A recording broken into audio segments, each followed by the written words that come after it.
Ok. Boa noite a todos. Só para garantir que vocês continuam me escutando, Marcelo, continua me escutando? Sim. José Carlos? Todo mundo? Já apareceu no YouTube, tá, André? Ok.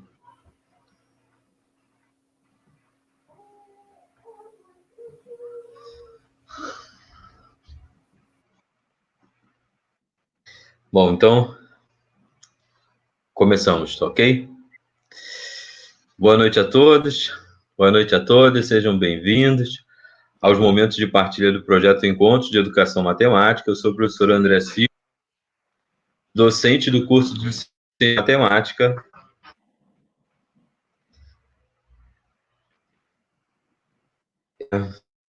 Eu vou pedir, Zé, para mantermos fechado aí, acho que já fizemos isso, porque está dando um retorno aqui. Eu estava assistindo, estava escutando o seu YouTube. Bom, eu sou o professor.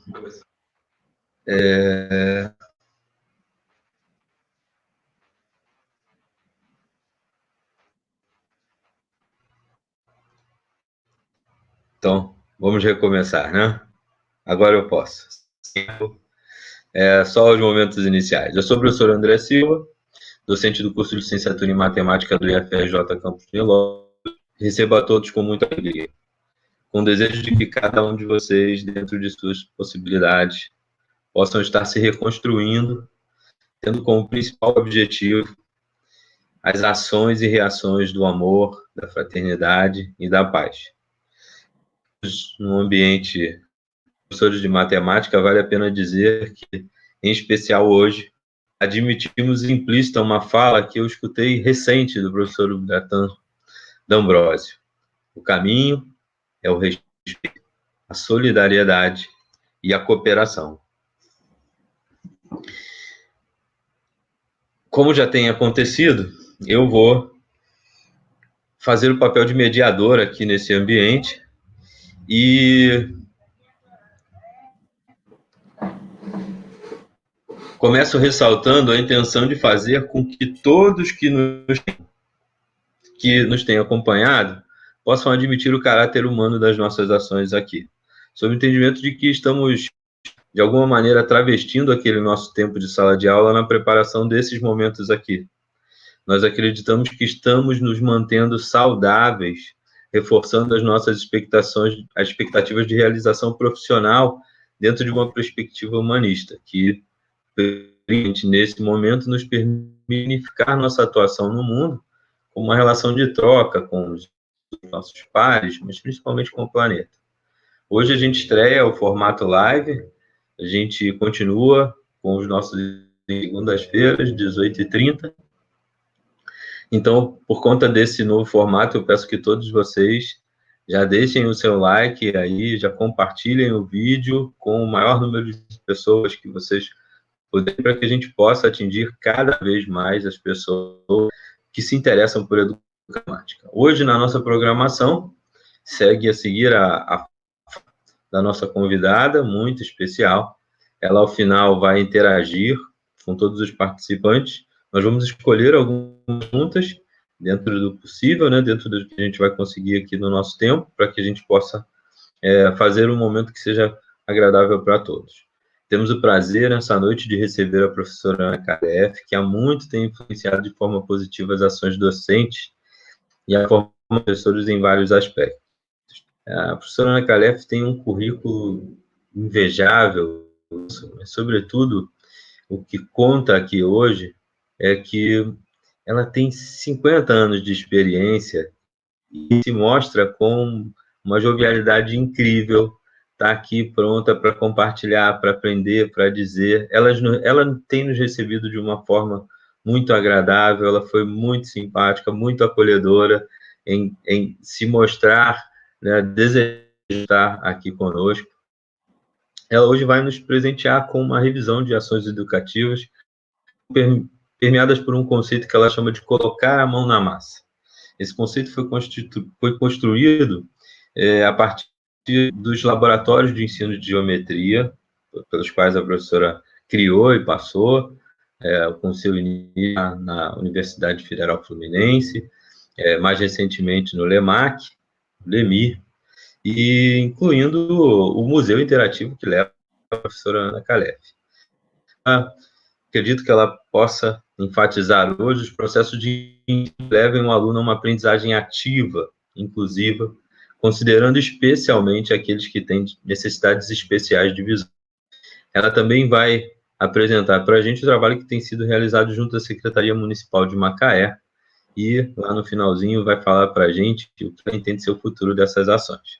Imagino que ela e todos vocês já estão ansiosos, né, pelas palavras da Ana, então eu acho que o professor José Carlos, o professor Marcelo Silva, são professores da licenciatura em matemática dos Nilópolis, que vão nos acompanhar aqui.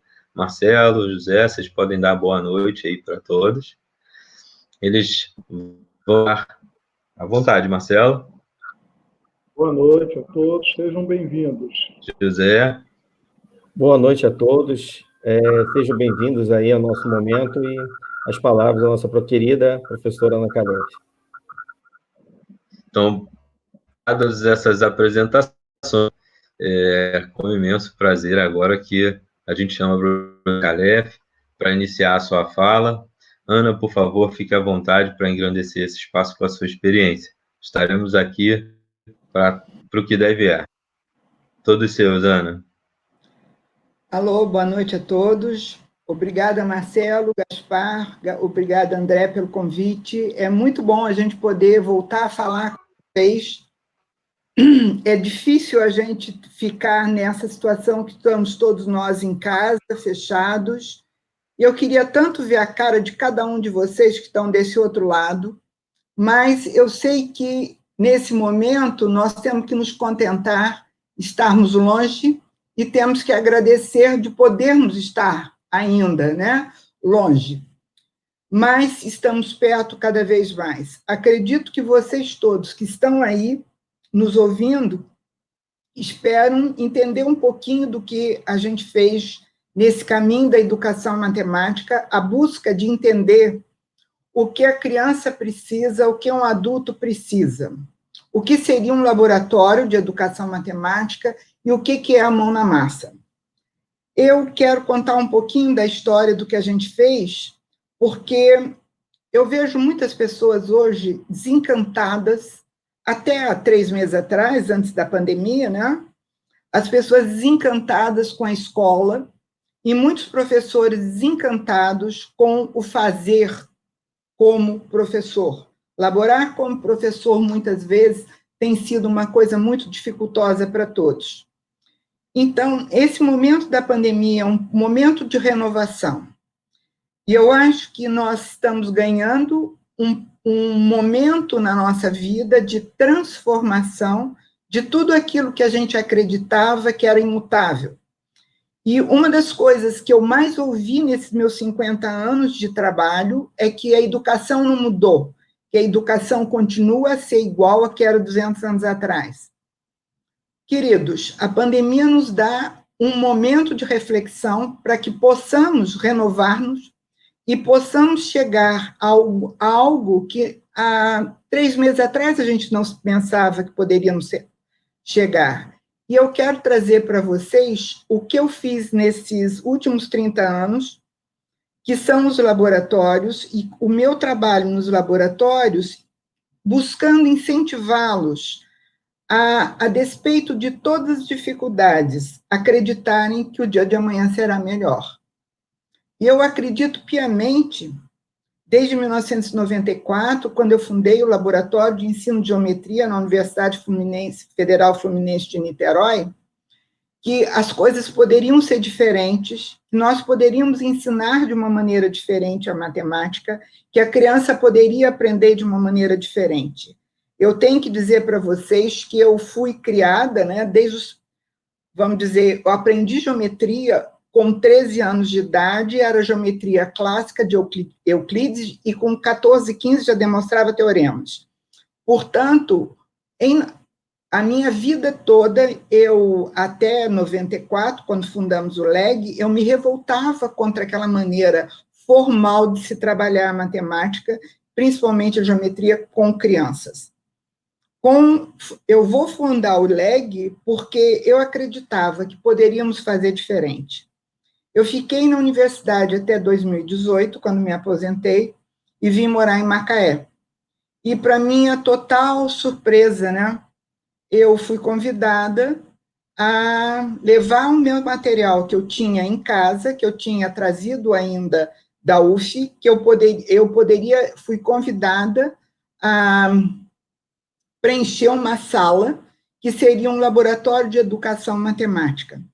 Esse laboratório estaria junto à Secretaria Estadual, à Secretaria Municipal de Educação de Macaé.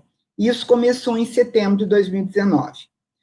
Tanto para mim, tanto o LEG quanto o LEMAC são núcleos de desenvolvimento e difusão de pesquisas em educação matemática. Nesses núcleos acontece aquilo que nós acreditamos que a educação possa ser, a educação pela matemática e não somente para a matemática. Aí vocês têm uma visão do antigo laboratório de educação matemática da UF, e nesse laboratório os materiais subiam pelas paredes, vocês estão vendo aí, era uma salinha de mais ou menos 30 metros quadrados, e a gente, menos de 30 metros quadrados, chegamos a dar aula para 30 alunos. Em 2016, nós fomos para o prédio novo, e o LEG ganhou uma sala muito bonita, de frente para o mar, olhando a vista para o Rio de Janeiro, e nós nos tornamos, então, um pouco mais imponentes, né? Com um LEG maior, com uma sala de quase 60 metros quadrados. O LEMAC, ele fica no prédio principal da cidade universitária de Macaé, e ele tem a coordenação geral da professora Vanessa Arenari Garcia, da CEMED. Vanessa foi nossa aluna também na UF, trabalha comigo. Nossa, gente, está andando tão rápido. Não era para andar. E o LEME é o laboratório, a exposição de museu que a gente tem dentro do LEMAC. No LEMAC, da mesma forma como no LEG, nós desenvolvemos os materiais e apresentamos no LEME. O LEME, então, vocês veem, é uma sala grande, tem um mezanino enorme, e esse mezanino nos permite juntar essas duas partes da sala e apresentar. Então, o objetivo central dos laboratórios é o desenvolvimento da habilidade de ver com a mente. Visualização é a habilidade de se ver com a nossa cabeça e não com os olhos, simplesmente, né? E é uma das principais ferramentas tecnológicas que nós temos. As principais ferramentas tecnológicas hoje são ferramentas que usam a visão. E a criança que tem problema de deficiência visual, algum obstáculo, qualquer pessoa que tenha deficiência visual, ela vai ter muita dificuldade para ver com a mente, criar essa habilidade da visualização.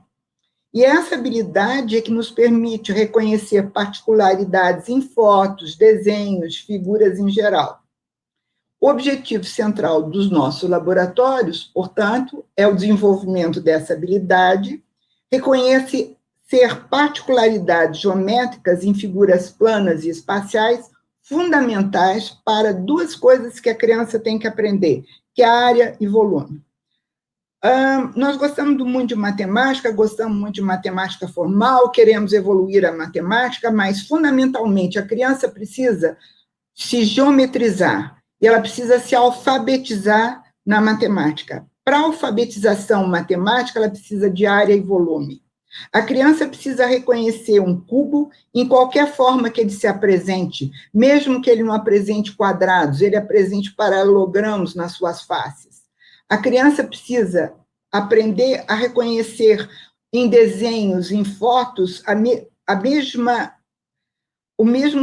o significado que essa foto e essa figura, essa imagem nos apresentam. E como a nossa sociedade é uma sociedade visual, esse reconhecimento dos desenhos, fotos, figuras em geral, é cada vez mais necessário. E, novamente, um obstáculo para as pessoas com deficiência visual. O público-alvo, tanto do LEG quanto do LEMAC, são alunos das escolas, futuros professores e professores em formação continuada. Tanto pessoas com visão normal, que nós chamamos de videntes, ou com deficiência visual, que são os cegos ou com a criança com baixa visão. A escola sempre teve um desafio, né? Nós temos um desafio hoje maior ainda do que antes, que é a nossa escola tão retrógrada, né? Tão parada lá no século XIX, século XX, e um desafio para a formação do professor. Como é que nós vamos abrir janelas de aprendizagem ativa, significativa para os nossos alunos? Como é que na formação do professor nós vamos formar, trabalhando com os licenciandos, nós vamos levá-los a entender o que é a aprendizagem ativa, significativa, para os futuros alunos deles? Olha, a aprendizagem ativa, ela enfatiza o papel do aluno. É o aluno o centro, não é o professor. É o desenvolvimento do aluno participativo e reflexivo em todas as etapas do processo, experimentando, desenhando, analisando, criando, com a orientação do professor. O professor é necessário para ajudar o aluno, mas ele, fundamentalmente, tem que focar esse papel do aluno, que é prioritário. Na aprendizagem significativa, o aluno entende o significado dos conceitos e suas propriedades, sem recursos de simples decoreba. Gente, eu não posso entender como é que, quando se fala teorema de Pitágoras, as pessoas só falam que A ao quadrado mais B ao quadrado igual a C ao quadrado. Eu não posso entender que não mostrem para essa criança que os quadrados podem ser colocados aos lados dos catetos, ao lado da hipotenusa, as relações que tem entre esses quadrados, e simplesmente partem tudo para fazer continhas de metro para cá, metro para lá, centímetro para cá, centímetro para lá. Isso não tem nenhum significado para o aluno. Agora, se passar para o aluno que ele vai poder algumas ferramentas, alguns materiais didáticos que façam com que ele entenda o que significa aqueles 3 quadrados em volta do triângulo retângulo, ou outras figuras que são semelhantes, que estão em volta do triângulo retângulo, ele vai deixar de só decorar que A ao quadrado mais B ao quadrado igual a C ao quadrado. Voltando à criança, eu vou falar agora de uma forma geral da criança. Na verdade, toda criança é curiosa. Ela gosta de brincar, ela gosta de interagir com as outras, ela precisa aprender matemática e ela precisa aprender geometria. Toda criança quer fazer tudo isso. E o que nós fazemos? Aulas expositivas? Como ensinar aos nossos pais? Nossos pais estão aprendendo da mesma forma como nós estamos aprendendo hoje? Ou vamos aprender depois da pandemia de uma forma diferente? Ou será que tem tanto youtuber por aí hoje, tem tanto vídeo feito por aí para mostrar que A ao quadrado mais B ao quadrado igual a C ao quadrado. Então, passa o C ao quadrado por outro lado igual a 0. Gente, fazer continha no quadro negro, como fizeram com os nossos pais, mas agora fazendo com vídeo na tela, é isso que nós queremos ensinar para as crianças? Eles vão continuar a fazer como fizeram os nossos pais, como fizeram comigo e como fazem ainda hoje? Eu acho que não. Nós estamos em tempos de questionamentos muito grandes, principalmente os direcionadores das nossas práticas profissionais. E esses questionamentos exigem que a gente busque outros olhares, que a gente veja outras pessoas, que olhem para o que nós fazemos no dia a dia e digam para a gente, apontem outros caminhos que nós podemos buscar. Eu gosto de uma fala muito grande do Luiz Davidovich, que foi presidente da Academia Brasileira de Ciências, E ele publicou em 2017, em maio de 2017, olha lá, 18 de maio de 2017, há 3 anos atrás, né? Um artigo, por que o Brasil tem tão poucos cientistas? Hoje se fala tanto, né? Temos que ouvir a ciência, temos que ouvir a ciência. Estamos vendo, são os cientistas que estão falando. Será que nós sabemos ouvir o cientista? Será que nós estamos preparados, estamos preparando crianças para ouvir os cientistas? Davidovich nos coloca que o Brasil precisa promover a aproximação do mundo da ciência não para 1.000, mas para milhões de crianças. Nós temos um país continental. E Davidovich continua dizendo, é claro que essa meta exige que o ensino básico promova o contato dos alunos com as ciências, por meio de atividades tipo mão na massa, envolvendo experimentos e estimulando a reflexão crítica. Gente, olha, a primeira vez que eu ouvi mão na massa foi em 1991. Foi num encontro internacional que eu participei, e eu ouvi pela primeira vez isso, main à la pâte, mão à massa em francês. E eu lhe pergunto, por que nós não colocamos, fazemos a criança botar a mão na massa? Nós não sabemos fazer isso? Por que não? Temos vergonha de fazer isso? Será que eu sou sem vergonha pelo fato de eu ter feito um curso técnico de química industrial que me ensinou a trabalhar em laboratório? Será que eu não tenho vergonha de pôr a mão na massa porque eu tive um curso de física cujo professor, Rodolfo Caniato, me dizia constantemente, não fiquem só na teoria, coloquem a mão na massa. Estamos aí. A reflexão crítica do que é colocar a mão na massa é fundamental para o dia de hoje. E daí eu venho com uma pergunta, né? Como se levar atividades do tipo mão na massa para divulgar a geometria e promover um ensino-aprendizagem ativa e criativa, envolvendo a interdisciplinaridade, experimentos e estimulando a reflexão crítica? Gente, essa frase, essa pergunta, ela é muito grande. É uma pergunta que ela envolve um mundo de reflexões. E como fazer tudo isso na escola básica e na formação do professor? É um desafio enorme, mas eu tenho uma resposta. E eu vou dizer para vocês, não tenho vergonha de dizer que eu tenho uma resposta, não.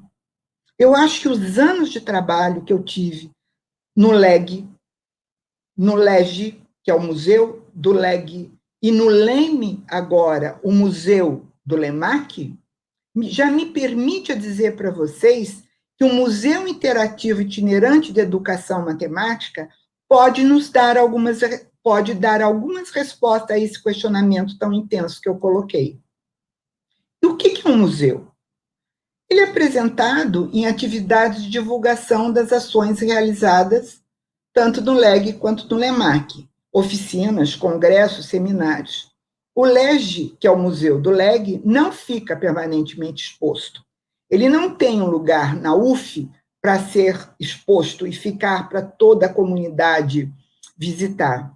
Os materiais que eu deixei lá, em 2018, eles contemplam cerca de 60 conteúdos matemáticos que podem ser distribuídos em 100 ilhas, com esses conteúdos, né, esses materiais, o visitante do museu interage. No LEMAC, no LEME do LEMAC, eu só tenho 50 conteúdos matemáticos e 60 ilhas, que foi o que eu trouxe, que eu tinha duplicado durante os meus anos de UF, eu havia duplicado, alguns a UF já não queria mais o material, porque já não era tão bom, já não era mais tão bonito, já não estava mais tão bem arrumadinho, todo bonitinho, eu trouxe para mim. E com isso a gente fundou, em setembro de 2019, o LEMAC com o LEME, e só no primeiro mês da visitação foram 500 pessoas. E o que tem? O que são esses museus? O Museu LEG, vejo, é o LEG com o I, ele é integrante, ele integra a universidade ao ensino médio. Ele é itinerante, nós fizemos mais de 40 cidades, nós levamos esse museu do LEG. Ele é interativo, porque a criança interage com os materiais, o visitante interage com os materiais. Ele é interdisciplinar, porque a gente trabalha física, noções de biologia, algumas noções de estatística, e ele é inclusivo, porque a gente trabalha materiais principalmente voltados para as crianças, para as pessoas com deficiência visual.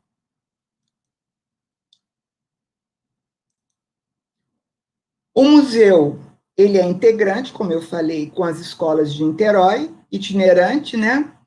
Mais de 100 mostras em 40 cidades, mas não tem uma exposição permanente.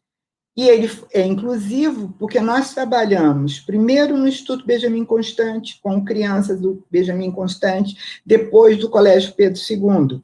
Gente, quando a gente trabalha na educação inclusiva, a gente tem que ter parceria com pessoas que têm contato com as pessoas que têm deficiência.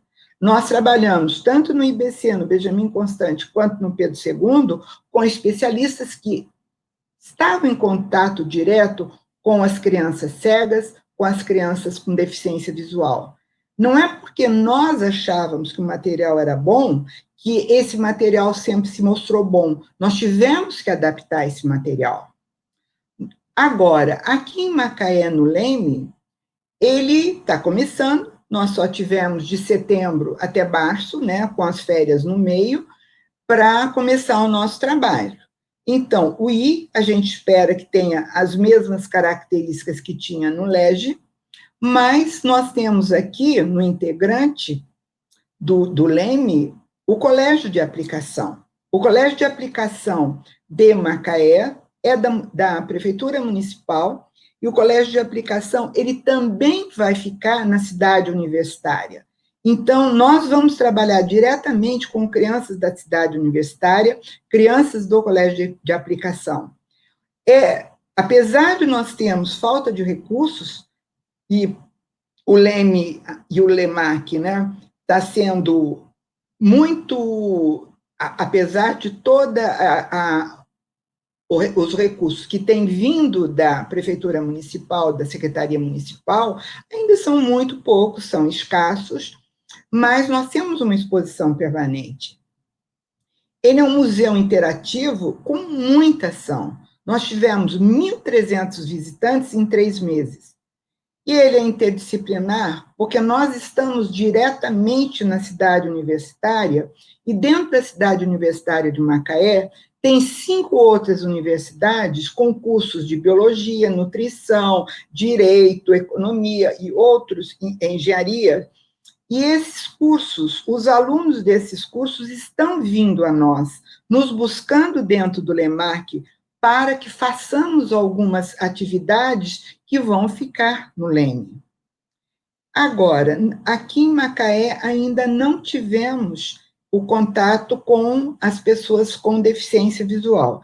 Isso é um problema que nós vamos começar a buscar assim que voltarmos da pandemia, mas nós temos na nossa equipe uma professora que mora aqui em Macaé, e ela é professora da UF, dando aula também em Pádua, no curso de matemática de Pádua, e essa professora é doutora, fez o doutorado dela em deficiência visual, com crianças com deficiência visual. Portanto, nós estamos já com uma pessoa muito capacitada para trabalhar conosco. Falar um pouquinho do que é importante você ter material. Recurso, material concreto para trabalhar com as crianças. Com a criança que enxerga, que tem visão normal, o material didático manipulativo, interativo, pode auxiliar no ensino-aprendizagem. Ele pode, mas quando nós falamos com as crianças, sobre as crianças com deficiência visual, o material didático manipulativo é indispensável. Nós temos que lembrar que a criança cega e a criança com deficiência, ela vai ver com a mão Com o tato, por meio do tato, ela vai desenvolver a habilidade da visualização. Ela precisa da mão, ela precisa do tato para desenvolver a mente. Portanto, para ver com a mente, com o desenvolvimento da habilidade da visualização, ela tem que ter a manipulação. Nós começamos, em 2008, o projeto Vendo com as Mãos. E esse projeto a gente levou no Instituto Benjamin Constant, e nós adaptamos todos os materiais que nós queríamos levar para o Benjamin Constant, a gente adaptou para as pessoas com deficiência visual e adaptamos para Braille. Tudo foi escrito em Braille, e depois nós fomos para o Colégio Pedro II até 2018. Como eu já falei, né, o aluno com deficiência visual ele precisa do material, e esse material precisa, se você tem um material já elaborado para criança que enxerga, você tem que desenvolver esse material, adaptá-lo para a criança com deficiência. Ou então você criar um material já direto para a criança com deficiência. Agora eu vou contar um segredo para vocês. Todos os materiais que nós criamos para criança com deficiência foram muito aceitos pelas crianças que enxergam muito bem. Então, se você faz um material para criança com deficiência, aquele que não tem deficiência também vai se beneficiar. Por isso, negar fazer para a educação inclusiva, estaremos também negando para as crianças com todos os seus sentidos desenvolvidos. Quando a gente vai adaptar os materiais para a criança cega, nós precisamos substituir as cores por textura. Todo o escrito tem que ser em braille e os desenhos em alto relevo. Nós até já utilizamos um programa livre para traduzir a informação gráfica para sonora através de síntese de voz, para a reprodução dos textos. Esse é o DOSVox da UFRJ. Os nossos recursos didáticos, tanto do LEGE quanto do LEME, eles sempre foram recursos de baixo custo. A gente faz questão de usar material de baixo custo, encontrado no comércio, de fácil acesso para o professor, e usar software livres. Desde 2004, principalmente com a tradução do GeoGebra, que o professor Humberto Bortolossi fez para o português, nós temos usado o software livre, o GeoGebra, como software principal que a gente usou. Antes nós usávamos outros, mas todos eram softwares não livres e muito caros para trabalhar com o professor. Então, os museus são instrumentos de divulgação e democratização da matemática. É a busca de trazer a matemática para todos. Os materiais. Quais são as características desses materiais? Primeira coisa, o material, não adianta ele ser bonitinho. Material para fazer plim-plim não me interessa. O material tem que modelar e representar os conceitos e relações matemáticas da forma mais fiel possível. Não adianta ele ser lindo e não representar o que eu quero, o que a criança precisa aprender. Ele precisa ser atraente e motivador. Mas isso não significa que ele tem que ser lindo, maravilhoso, fazer plim-plim. Precisa ser atraente, mas não necessariamente ser um carro alegórico de carnaval. Não é por aí, gente. Tem materiais que são muito singelos, mas as crianças amam. Como, por exemplo, esses conezinhos que estão aqui, ó, são feitos de raio-x, de chapas de raio-x. Sabe, a gente velhinha, gente como eu, por exemplo, e a vovozinha de vocês, pega a chapa de raio-x, limpa a chapa de raio-x com cloro, água sanitária, melhor o cloro que se compra em loja de construção, limpa esse raio-x e vocês têm uma chapa bonita, azul, que dá para fazer os cones. Olha como fica bonitinho. E o que esse material precisa ser também? Ser apropriado para ser utilizado em diferentes séries escolares, em diferentes anos da escolaridade e na educação inclusiva. Tudo isso não é em vão. Nós temos que ter tudo isso para fundamentar e facilitar o caminho para a abstração matemática. Se você vender a matemática que nós estamos propondo através do material manipulativo, e a criança gostar disso, você vai ter o caminho facilitado para a abstração. O nosso material gráfico é outra coisa que a gente tem que falar também, porque não adianta você ter o material concreto e você não ter as atividades escritas e nem cartazes. Você precisa ter cartaz para indicar como esse material funciona, expor esse material, e você tem que ter cadernos de atividades.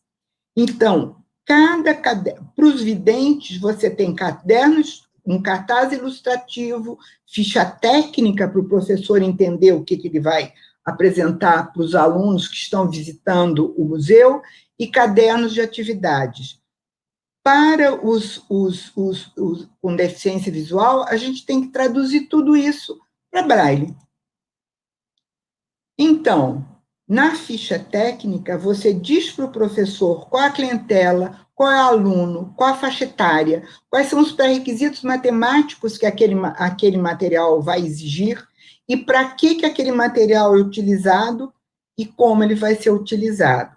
Agora, eu vou contar uma coisa para vocês. Vocês vão ficar horrorizados. Quase ninguém lê o que a gente escreve, os cadernos que estão lá. Poucos professores param para ler.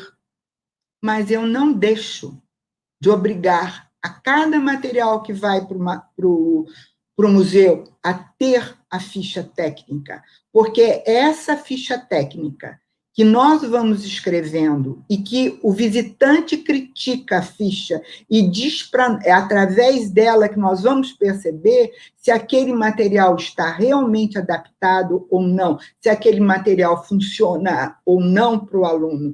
Então, nós precisamos ter essa ficha, precisamos ter o caderno de atividade para que o aluno faça atividade e a gente incentive o aluno visitante do museu a fazer atividade e criticar o nosso caderno. Gente, vou falar daqui para frente, vou mostrar para vocês uma série de fotos, que eu acho que vocês já estão curiosos, né? Eu poderia passar agora a falar para vocês de toda a fundamentação teórica que está por trás. Os três professores que estão aqui na tela comigo, os três que estão aí, pode dar uma risadinha, estou vendo vocês. Olha, os três passaram na minha mão, viu, gente? Então, eles foram obrigados a fazer o meu leg, que é o museuzinho deles, é um laboratóriozinho deles, que eles tinham que colocar numa mochilinha, numa caixinha, e me apresentar no final das minhas disciplinas. E hoje tem muita gente que usa até hoje. Pergunta depois para o Marcelo, pergunta para o Gaspar se é isso mesmo. O André eu não sei, né? Porque o André eu tenho menos intimidade com os dois que eu conheço mais. Mas o André foi meu só no curso de especialização. Mas ele também teve que fazer uma bolsinha de materiais. Olha só, nós recebemos alguns prêmios dentro da UF. Eu esqueci de colocar, o primeiro prêmio foi em 2001 ou 2002, um de monitoria, da Ana Paula Gonçalves, que eu, infelizmente, nessa versão que eu fiz hoje, eu me esqueci de colocar. Eu peço milhões de desculpas à Ana Paula, mas por ter esquecido de colocar aqui. Mas, na verdade, Ana Paula, eu acho que você vai me perdoar, porque essa semana foi muito intensa, muito corrida, a pandemia está sendo muito difícil para nós que estamos enclausurados dentro de casa, sem auxílio nenhum, sem ajuda de ninguém, para tocarmos o nosso dia e as dificuldades de cada dia que passa. Então, eu vou mostrar para vocês alguns materiais, algumas coisas que nós fizemos, e os prêmios e alguns prêmios que nós recebemos. Olha, esse foi a primeira vez que nós fizemos um grande evento na UF e colocamos os nossos materiais e já recebemos nessa época o primeiro prêmio Josué de Castro. Esse é interessante vocês verem aqui. Se vocês olham aqui, vocês estão vendo aqui é uma tela iluminada por trás, onde tem um octaedro, e aqui vocês vão ver a mesma tela, agora vocês estão vendo sem a luz. Isso é para a criança desenhar na tela. Ela vê a sombra e desenha aqui. E esse material a gente chama desenhando como Dürer.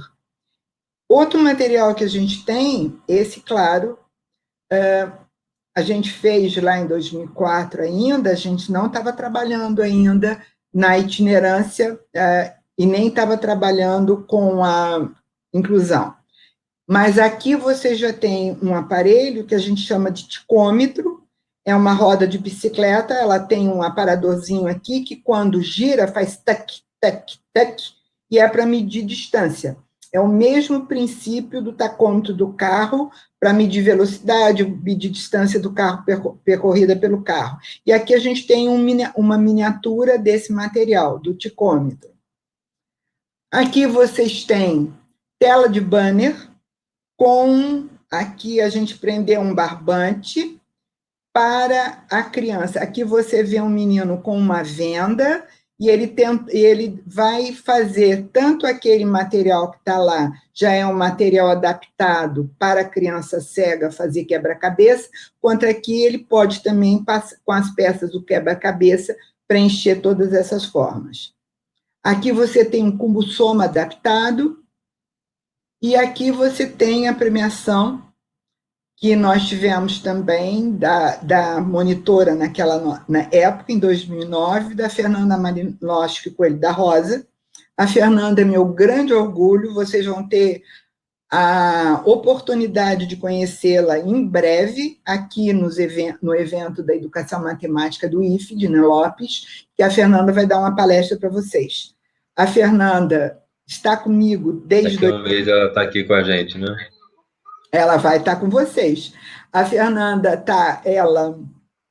ela fez o doutorado, mestrado e o doutorado na Unesp, o mestrado em cima do material que nós tínhamos feito, um curso que nós tínhamos dado sobre Braille, que daqui a pouco eu vou falar, e os materiais todos que ela adaptou foram os primeiros que nós colocamos em teste no IBC, no Instituto Benjamin Constant. E o doutorado da Fernanda é um doutorado também em deficiência visual. Ela fez sanduíche nos Estados Unidos e ela hoje é professora da Universidade Federal de Mato Grosso do Sul. Então, do Instituto de Matemática dessa universidade. Aqui vocês têm um material dourado adaptado, que também foi feito na época da Fernanda, e o material dourado foi o primeiro que nós adaptamos, porque assim que nós chegamos no IBC, nos colocaram das dificuldades que os professores tinham de trabalhar com material dourado feito de madeira, que caía no chão e as crianças tropeçavam, porque não enxergavam o material.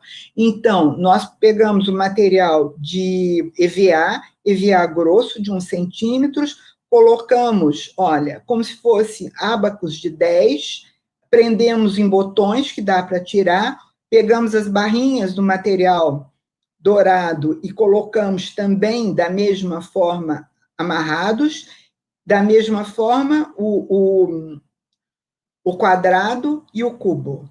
Então, esse material foi testado no IBC também e foi muito bem-vindo. Olha lá, vocês lembram do Dürer, feito para criança que enxergava? Esse mesmo material a gente já adaptou para criança cega. Aqui vocês têm o octaedro com os raios de luz feitos por arame e um arame colorido, e do outro lado, onde seria a tela, onde a criança teria que desenhar, está em alto relevo para que ela passe a mão e perceba a sombra do octaedro. Então, esse deficiência visual, gente, esse trabalho para deficiência visual é muito interessante e é muito bem-vindo. Se vocês quiserem, essas coisas todas nós já publicamos na revista Em Focos, do Paraíba, e publicamos em outros lugares. Se eu não me engano, no site do LEG, tem todos esses nossos artigos. Outra premiação que nós tivemos foi a premiação da Anelisa Cordeiro, com um material para ensino de vetores. Isso aqui é uma tela feita, é uma tela de plástico, e aqui usamos um plástico usado em tapetes. Isso aqui é um plástico que se usa para construir tapetes com lã. E aqui vocês têm blocos lógicos adaptados. Os blocos lógicos originais, eles têm um erro matemático que nós eliminamos quando fizemos esses blocos adaptados. O erro matemático é o seguinte: uma das características do bloco é ser blocos finos e blocos grossos. Quando você fala em blocos grossos, um retângulo grosso ou um retângulo fino, um quadrado grosso, um quadrado fino, você está falando já de figuras tridimensionais. Você não está falando de quadrado, de retângulo, você está falando de prisma, está falando de cubo. Então, nós eliminamos isso usando uma chapa só, simples, de EVA, e em cima usamos a chapa lisa ou colocamos uma película de EVA que é rugosa. Então, ficou rugoso e liso, em vez de você ter fino e grosso. E eliminamos, então, a característica geométrica que estava errada. Aí vocês têm uma tabela descritora das peças que formam os blocos lógicos, e só para vocês terem uma ideia da dificuldade de se trabalhar com a criança cega, observem que essas aqui são linhas dessas tabelas. Se a gente tivesse tempo, eu ia explicar cada linha dessa, mas cada linhazinha dessa daqui está numa cartela, numa série de cartelas aqui. E essas cartelas têm 12 por 12, e elas são catonadas e ligadas umas às outras. Então, você vai ter a linha e a coluna aqui, do que estaria representado naquela tabela descritora das peças. É complicado a gente trabalhar e estabelecer materiais para o deficiente visual, porque leva tempo para elaborar, mas elaborado a gente tem excelente material. Olha, nós ganhamos outro prêmio, foi com Conhecendo Polígonos e as curvas de nível. Esse trabalho da curva de nível já foi publicado no México, e esse trabalho, Conhecendo Polígonos, está publicado no nosso livro Vivendo com as Mãos, que eu vou mostrar daqui a pouquinho para vocês. Olha, vejam só, todo esse material é um material tátil, feito com papel vegetal, e nós desenhamos os polígonos em relevo para que a criança possa, passando a mão, reconhecer os polígonos. Aí vocês têm as curvas de nível. Aqui o material foi feito aqui em barbante, então as curvas todas emuladas com barbantes e as maquetes feitas em EVA. Aí vocês têm uma amostra das crianças do Colégio Pedro II, todas crianças com deficiência visual, participando de um dos nossos museus que a gente apresentou em Niterói. Em 2012, nós tivemos 1.400 visitantes em 3 dias de museu. Claro que eu não podia deixar de falar para vocês como é que eu vim parar em Macaé, né? Algumas pessoas me perguntam, por que você veio? Por que você veio para Macaé? Por que você escolheu Macaé? Primeiro, porque minha filha veio morar em Macaé, mas ela veio em 2011. Só que já eu tenho um carinho enorme por Macaé, já vim diversas vezes para fazer trabalhos em Macaé, junto com a Sociedade Brasileira de Educação Matemática, que tem um núcleo aqui muito bom e que sempre foi muito atuante. Eu, em 2011, vim para cá e fui convidada para fazer um museu já dentro da cidade universitária, nos corredores da cidade universitária. Nós trouxemos um museu itinerante para cá. Aqui vocês têm a professora Vanessa, e nesse grupo vocês têm 6 gerações de leguistas. Esse grupo que eu trouxe de monitores, bolsistas, que vieram comigo para montar essa exposição, vocês têm 6 gerações. Aqui vocês têm a professora Regina Moretti, que foi minha aluna lá no começo dos anos 70, a professora Vanessa, que foi bem depois, é que esse montão de gente nova que está comigo há muitos e muitos anos. Aqui tem gente que está comigo há mais de 10 anos, e, gente, continuamos até hoje juntos. Ó, outra mostra do museu que a gente fez quando eu ainda estava na UF, aqui em Macaé, foi no IFE daqui de Macaé, em 2017, nós tivemos 2.000 visitantes em 2 dias de exposição. Foi uma exposição lindíssima no IFE. Esse professor que está aqui, ele é cego, e olha, ele interagindo com uma professora vendada, emulando ser cega. Queria falar para vocês de alguns livros que nós escrevemos, que são importantes para quem quer trabalhar com a educação matemática e laboratórios de ensino de matemática. Eu acho que não adianta a gente só dizer que a gente fez, mas a gente também deixar escrito. No site do LEG, vocês têm quase tudo que eu escrevi até 2018. Pelo menos até 2016 tem. Então, nos últimos anos, vocês podem encontrar tudo que eu fiz no academia.edu, e aqui os meninos, o professor Marcelo, André e Gaspar, vão deixar alguns sites para vocês também.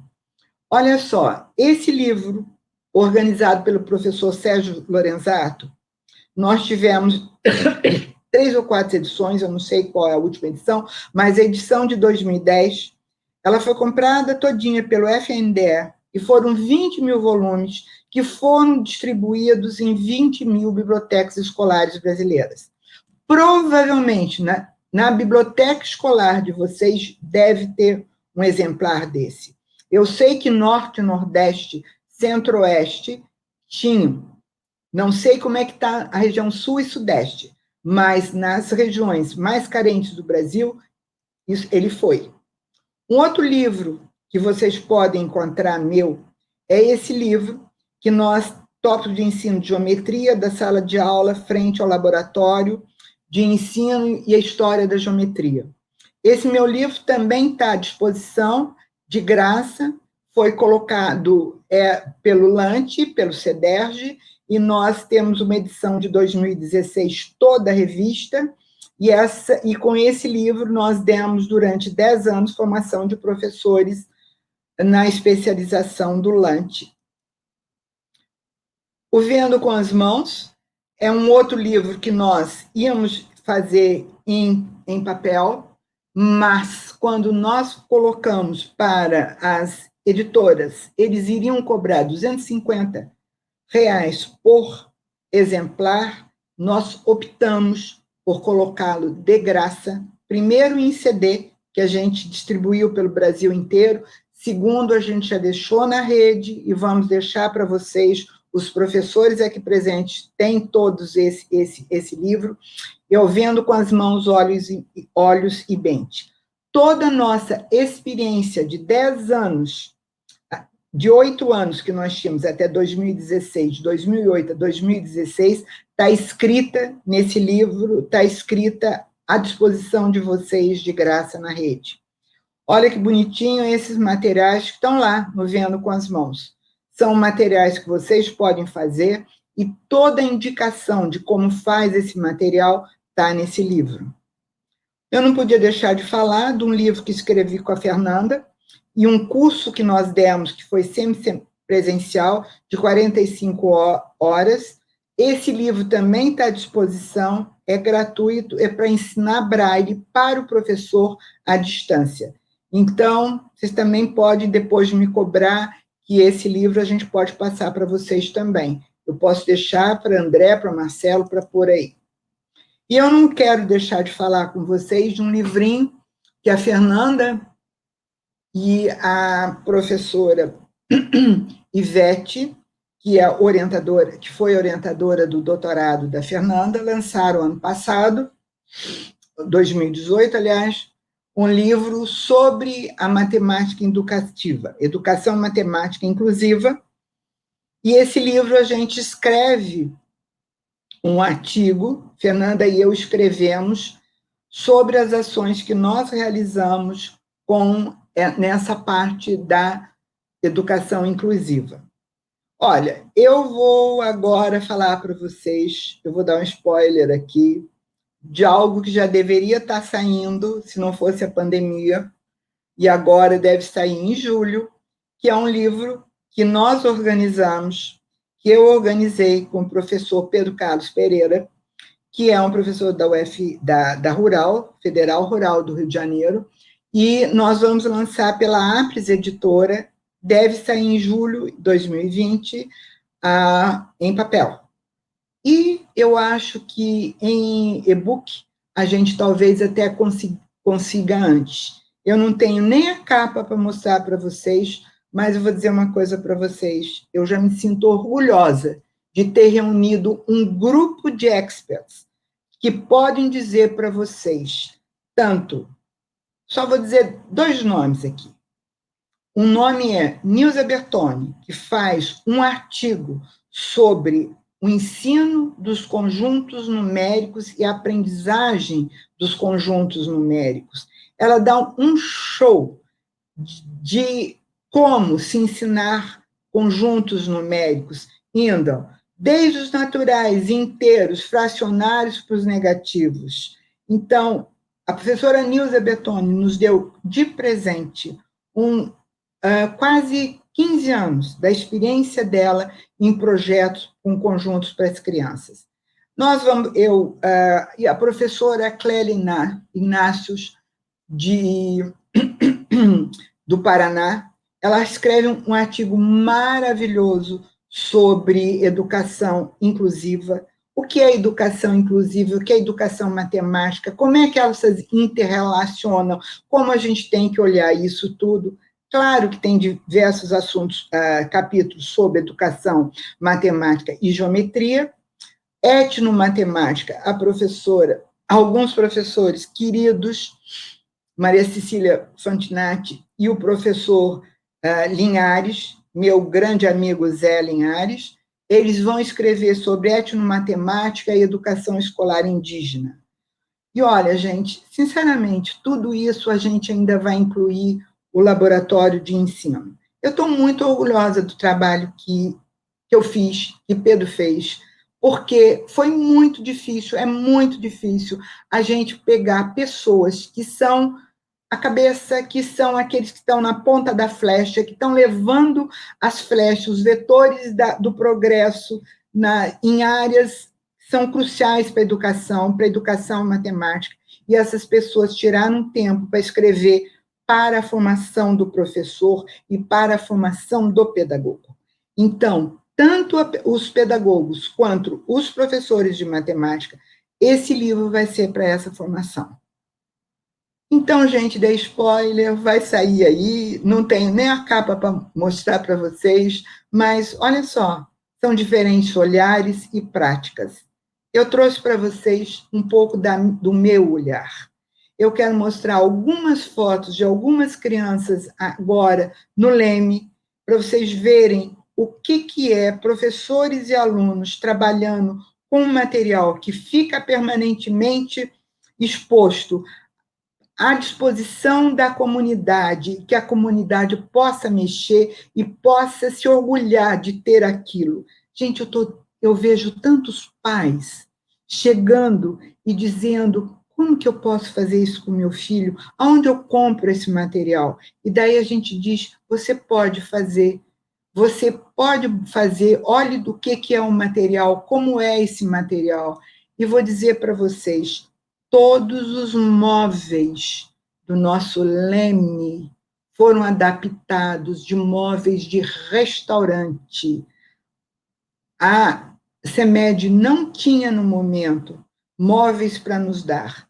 E nós pegamos mesas e bancos de restaurante. Então, vocês olhem aqui, que é um banco em cima de uma mesa, a mesma coisa aqui. E essas mesas, algumas estantes ainda são estantes que nós encapamos para que ficassem um pouco mais bonitinhas e nós tivéssemos mais espaço para expor o material. Mas, infelizmente, gente, a pandemia veio. E olha como é que nós estamos hoje. Um grande vazio. Esperando que outro dia chegue. Vai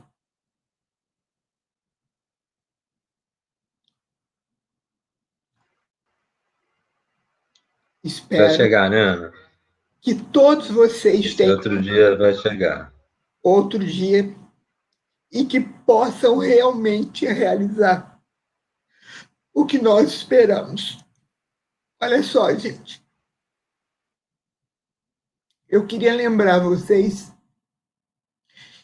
que as minhas ações sempre foram de persistência, sempre com esperança na formação do professor.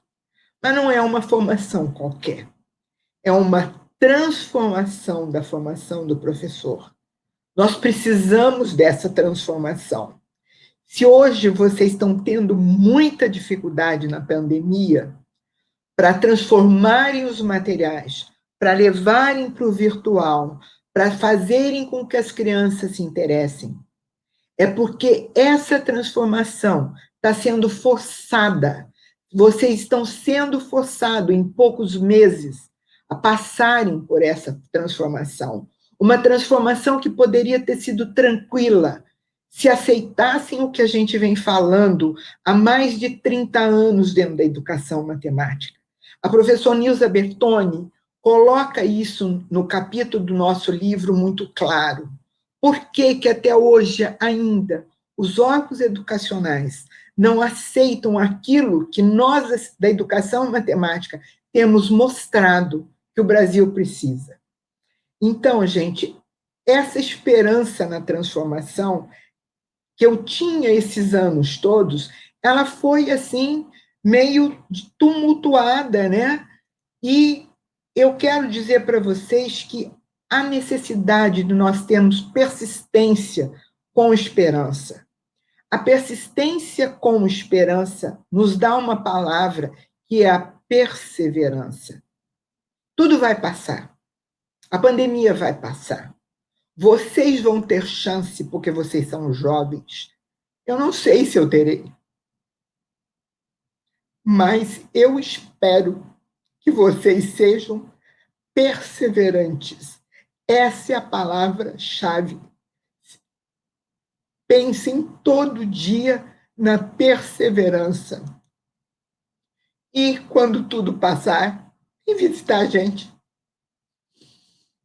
E se eu não estiver lá, o Lemarque vai estar. Beijo.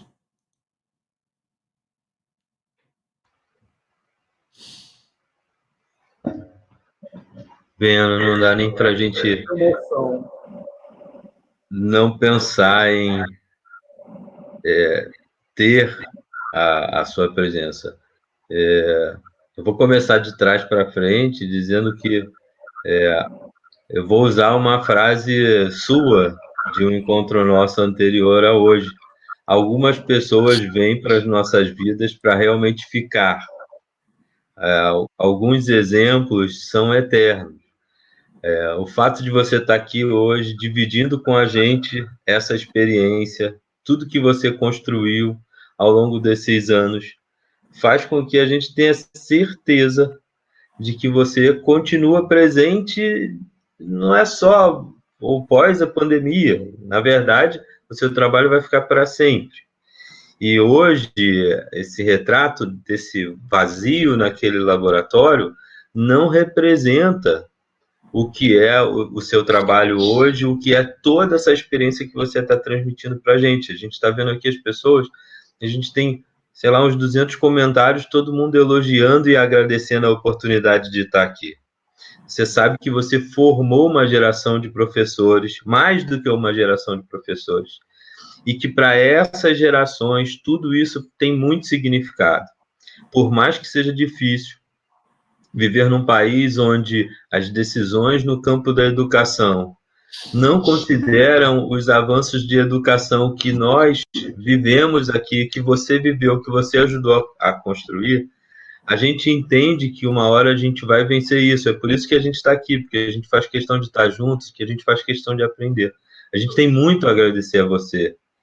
Você disse durante aí a apresentação, né? Eu não fui o seu aluno como o Marcelo, como o Zé, mas eu vou dizer para você como foi que eu me apaixonei como foi que caiu a ficha. Alguém disse assim, eu disse pela primeira vez, eu vou ser professor de matemática.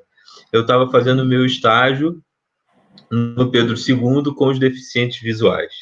E quando eu coloquei a mão nos materiais manipuláveis e que eu vi aquelas pessoas aprendendo de uma forma que eu nunca tinha visto, mas que eles aprendiam, discutiam, falavam de matemática, eu me apaixonei. Foi nesse momento que eu disse, eu vou ser professor de matemática, eu não quero fazer outra coisa, eu quero isso.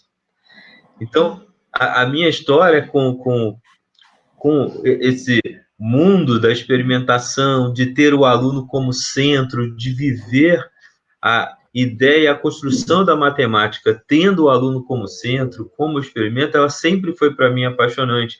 E eu sou capaz de apostar que ela continua sendo apaixonante. Que é só você olhar as pessoas aqui, todo mundo já agradecendo, elogiando, porque estão vendo, eles sentem na sua experiência que tudo isso é muito positivo, né? Isso tem muito mais valor.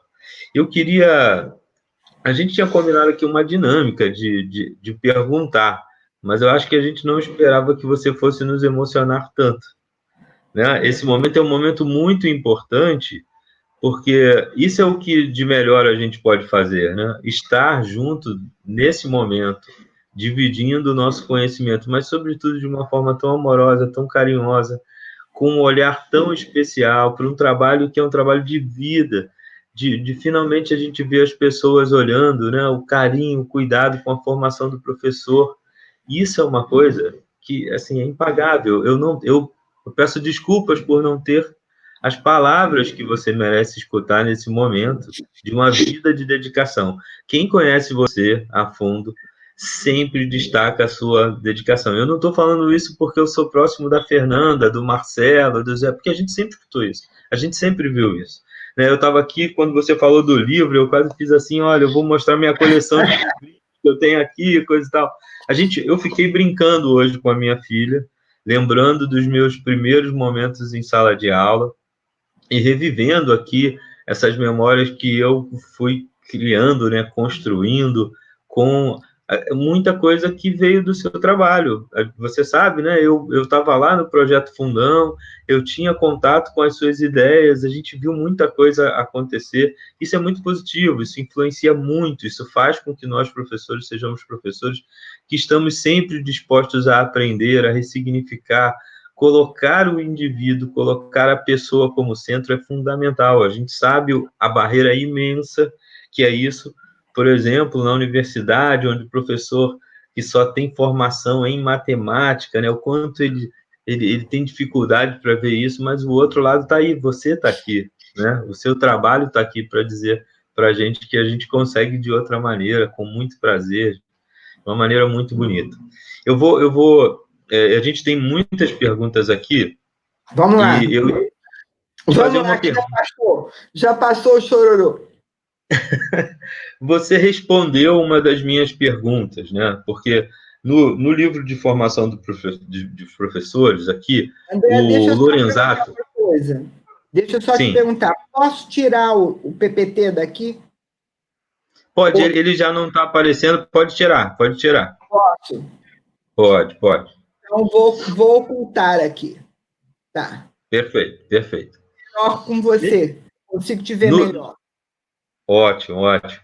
No Fala aí. livro que o Sérgio organiza, o Lorenzato, esse que é o Laboratório de Ensino de Matemática na Formação dos Professores, ele começa, tem uma coisa que é muito curiosa, que foi uma coisa que me despertou bem, muito, acho que na primeira edição desse livro.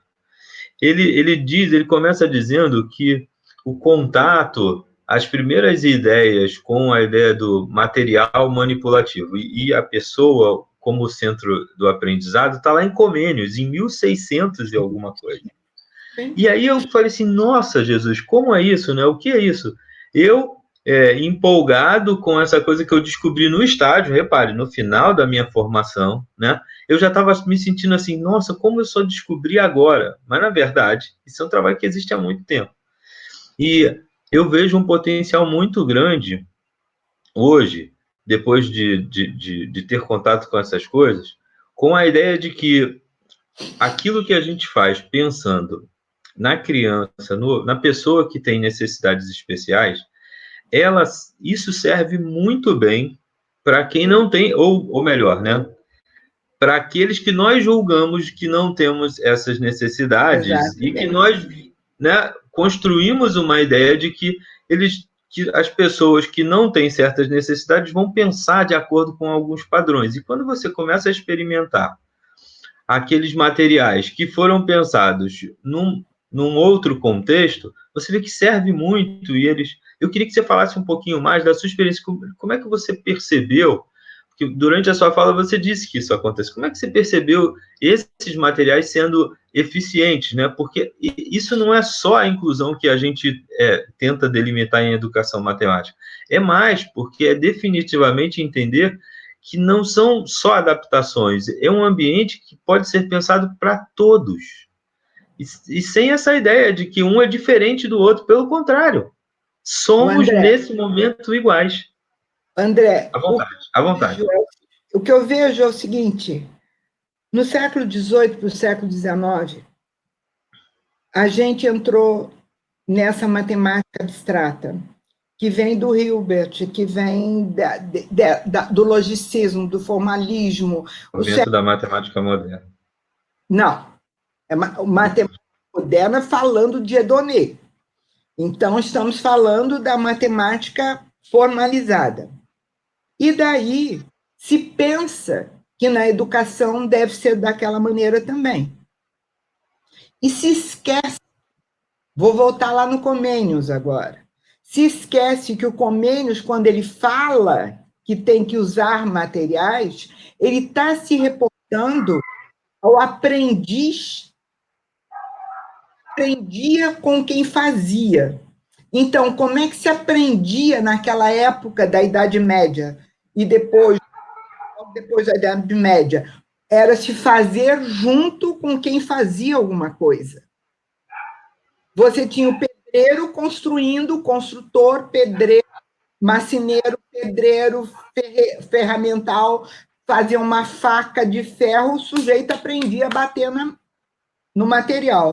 Era assim que se estudava, que se aprendia. Quando veio a escola, depois da Revolução Francesa, começaram a particularizar mais a escrita e a parte da alfabetização matemática, dando privilégios à aritmética. E a geometria mais básica, a geometria sempre teve junto. Só que como se usava Euclides, da mais euclidiana possível, de axiomática, isso continuou, e veio, e com o Hilbert piorou, e as coisas foram se esquecendo de que não precisavam desses axiomas para ensinar a vida. Para ensinar a vida, basta você observar a vida. E o que é um material concreto? É a volta à vida. Você vai à vida, você pega um cone, olha um cone truncado, que coisa bonita.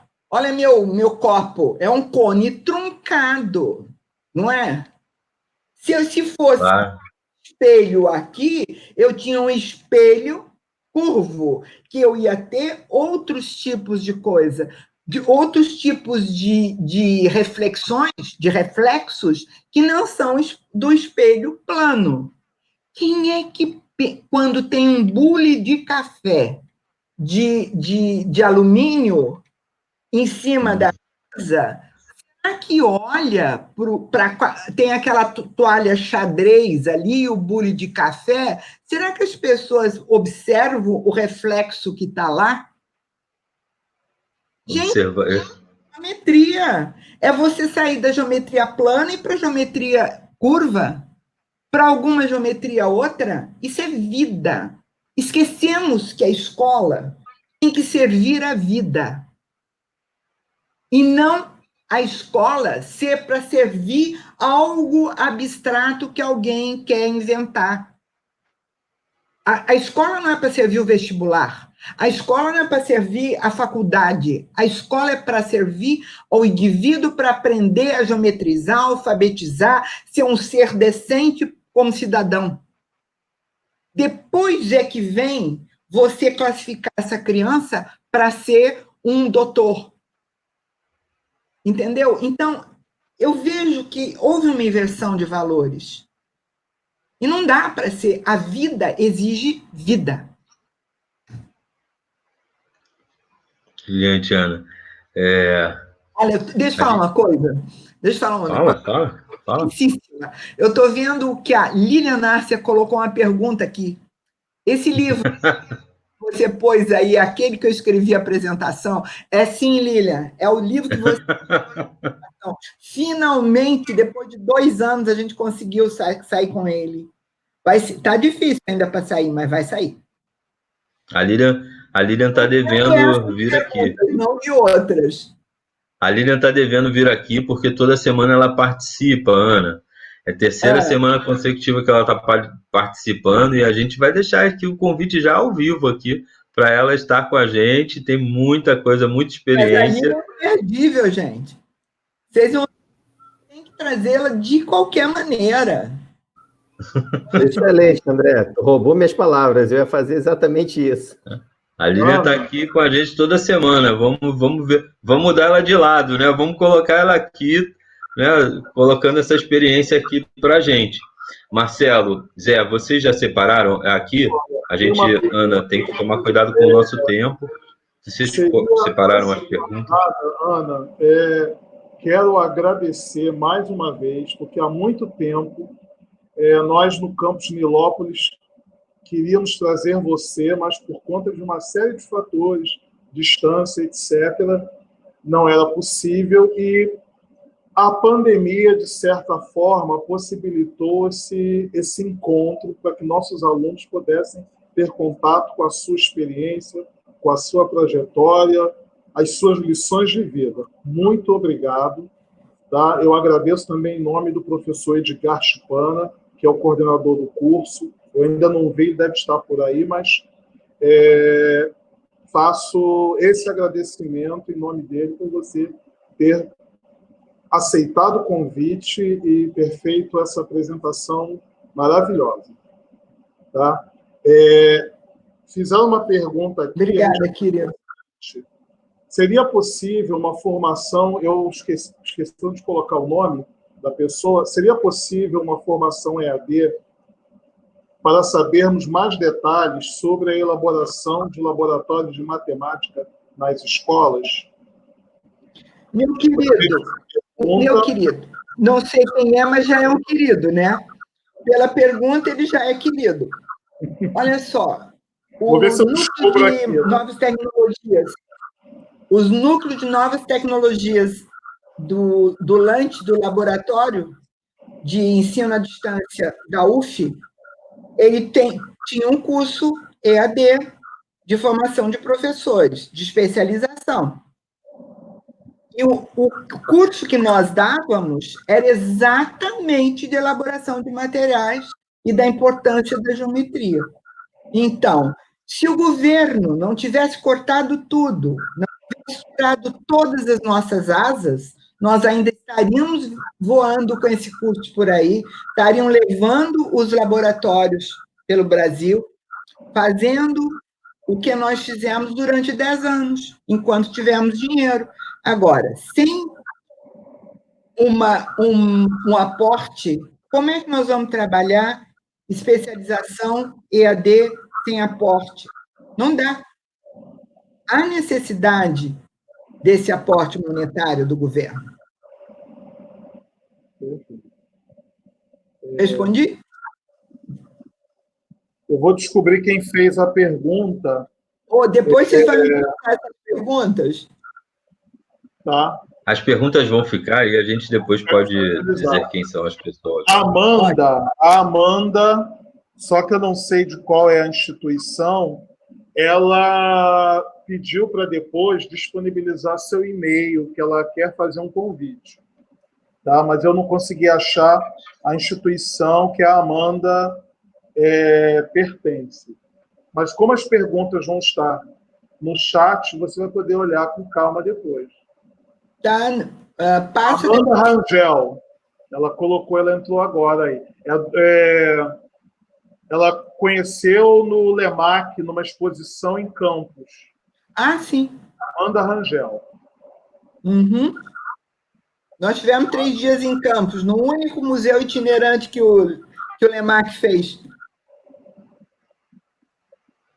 O que mais aqui? Zé, você tem alguma pergunta? Sim. Ana, vamos aproveitar, a gente tem tempo. Do Marcelo aí, agradecer aí, você me emocionou muito, Ana. Que bom que eu já consegui me recuperar e vou passar aqui a pergunta de um dos nossos queridos aí que estão acompanhando aí, acho uma pergunta bem interessante. A sua fala meio que já respondeu muito do que está aqui, mas eu queria formalizar mais para quiser fazer mais alguma consideração. A pessoa colocou: que contribuições a senhora destaca com o uso dos laboratórios de matemática, museu, feiras, né, na formação continuada do professor que ensina matemática na educação básica? Que contribuições? Que contribuições tem? Toda inovação na própria formação dele. Ele teve uma formação toda feita através de posturas didáticas, posturas de conceitos formalizadas, que quando se trabalha com laboratório, você vai trabalhar com outra maneira de ser. O laboratório é um processo educacional. O laboratório não é um lugar só de... Aliás, gente, deixa eu falar isso, que eu acho que é muito importante. É fundamental. Você pode não ter uma sala ambiente para laboratório, mas você precisa saber qual é o processo que o laboratório traz para o ensino-aprendizagem. Então, o professor que nunca teve um laboratório na sua formação, ele teve uma formação de aulas expositivas. Ao passo que, quando você tem um laboratório, você sai dessa formação de aula expositiva e você entra num procedimento de prática de aula híbrida. Você vai ensinar os conteúdos através dos materiais. É a partir da interação com o material que você constrói a ideia do conteúdo. Você não vai dar uma definição pronta, você vai construir a ideia dessa definição para que a criança possa, daí, chegar na definição matemática. E quando a gente faz a formação do professor em qualquer universidade brasileira, você parte do conteúdo formal. E na escola você não pode partir do conteúdo formal, você tem que partir na construção do conhecimento. Então, a necessidade do professor aprender como é que se trabalha dentro de um laboratório é totalmente diferente, é uma aula invertida. Gente, eu estou falando desses termos agora, porque está todo mundo falando em aula invertida, híbrida, não sei o quê, aprendizagem ativa. Isso a gente sempre fez no laboratório. O laboratório é o lugar para fazer isso.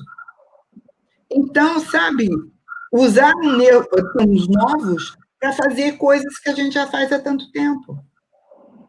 Aliás, eu acho que eu escrevi isso no último Enem. Acho que no artigo do último Enem eu falei alguma coisa sobre isso. O professor Rafael Vassalo, ele pergunta o seguinte: que Dá tipo um de beijo para ele, Rafael. atividades formativas no campo da geometria na prática podem ser desenvolvidas para professores em formação continuada? Que tipo? Vai ensinar. Eu esqueci. Rafael, olha lá no site do CDME, www.ufs.br/CDME. Você vai encontrar meus 13 experimentos educacionais, onde você vai ensinar polígonos, você vai poder ensinar poliedros duais, você vai poder ensinar a pintar como Dürer, você vai poder ensinar tudo isso lá nos 13 experimentos que a gente tem. A gente pode ensinar a simetria com um joguinho que está lá também, um jogo de simetria, está todo feito lá. Nada com obstáculo. Que algumas pessoas acham que está ultrapassado, mas cada vez que as crianças jogam, eles amam. Está ultrapassado porque não tem musiquinha, fazendo plim-plim, não tem nada disso. Eu não deixei pôr música, porque eu não queria que a criança saísse do contexto do que eu estava querendo que ela aprendesse. Mas aquele jogo não é para criança, não. Aquele jogo é para o professor. Aprender a trabalhar um conteúdo a partir da construção do pensamento da criança. Como as perguntas que nós temos que fazer para a criança possa aprender o que nós queremos que ela aprenda. Cada um dos experimentos educacionais que está lá no CDME, não é esse eu acho que não é esse o site, André, que você pôs aí? Do CDME, sim, só não está direto para as suas atividades, mas quando a gente entra nessa página, é só chegar até lá. Tem que baixar. Isso. Então, ótimo. Isso. Essas atividades formativas são todas você pode fazer qualquer atividade, qualquer conteúdo de geometria, você pode fazer uma atividade formativa. E eu acho que é bacana você fazer. Você pode pegar o meu canudo aqui e começar a trabalhar aqui com o plano da água aqui, você vai poder começar a trabalhar as cônicas. Então, por favor, gente, eu acho que quando a gente fala assim, não dá, é muito difícil, eu acho que o difícil foi porque nós fomos formados dentro da universidade para só formalizar as coisas. Nós não estamos acostumados a fazer com que a criança construa o pensamento. Nós estamos acostumados a dar uma definição, exemplo e contra-exemplo. Nós não estamos acostumados a dar um material para ela e perguntar o que você observa. Rogéria Gaudêncio pergunta o seguinte: como a professora Ana vê os currículos das licenciaturas que ainda são centrados em disciplinas de matemática avançada e não na matemática que o professor irá ensinar na educação básica? E o Giovanni Oliveira pergunta por que ainda não temos na formação de professores disciplinas voltadas realmente para a prática inclusiva? Eu acho que isso daí é porque os professores das universidades não estão preparados para tudo isso aí que eles perguntaram. As licenciaturas continuam a ser as licenciaturas com poucas modificações, porque os próprios professores universitários não estão preparados para trabalhar com a escola. Porque hoje em dia, nas grandes federais, principalmente, né, eu vou falar das federais, porque vivi 48 anos e meio dentro de uma delas, se você hoje tiver 30%, se você hoje tiver 5% ou 10% de professores concursados que têm uma formação de licenciatura é muito, dentro do Instituto de Matemática. Portanto, o Instituto de Matemática, ele vai passar toda a formação do professor, ele vai passar para a Faculdade de Educação. Eu sempre fui da opinião que a formação do professor deveria acontecer tanto dentro do Instituto de Matemática quanto na Faculdade de Educação. Então, as disciplinas ligadas à educação matemática, específicas de educação matemática, deveriam estar dentro do Instituto de Matemática, trabalhada por matemáticos com uma formação para serem professores. Existe uma diferença fundamental, para mim, entre você ser professor de matemática e você ser matemático. Você faz matemática profissional, você é um matemático. Você é professor de matemática, você usa a matemática criada pelos matemáticos. Achar que todo matemático é um bom professor de matemática, eu acho um erro. Por quê? Porque ele precisa ter um conhecimento pedagógico, ele precisa ter um conhecimento da cognição, precisa ter um conhecimento de como funciona a cabeça das pessoas, principalmente dos seres em formação, como são as crianças, para que possam trabalhar os conteúdos matemáticos nos níveis cognitivos daquelas crianças. E muitas vezes, no Instituto de Matemática, eles nem sabem o que significa a palavra cognição. Então, como vai ser isso? Eu acho que a formação do professor exige 2 caminhos: conhecimento de conteúdo matemático e conhecimento do que é ser humano. O ser humano, ele tem uma formação cognitiva diferente. Cada ser humano é um ser humano individual. Não adianta você querer sistematizar um estudo para todo mundo. Todos são diferentes. E é claro que a educação inclusiva é a educação para todos. Não adianta querer dizer que isso é só uma função da Faculdade de Educação. Estamos querendo trabalhar matemática, ensinar matemática, isso também deve ser do estudo de matemática. Eu fui muito combatida por isso, sou muito combatida por isso. Tem gente que não gosta de mim por causa disso. O que eu vou fazer? É nisso que eu creio. Eu sei que as pessoas ficam meio horrorizadas quando eu falo isso, mas, gente, não tem jeito. Eu lutei muito. Eu fiz licenciatura em matemática, fiz um mestrado em lógica e análise e fiz um doutorado em educação na área, minha tese na área de educação matemática. Eu tenho muito orgulho de ter feito, bem velhinha, com 53 anos, o meu doutorado, porque eu não podia mais assinar projetos na CAPES, porque eu não tinha doutorado. Então, só o que eu tinha feito com a matemática não servia.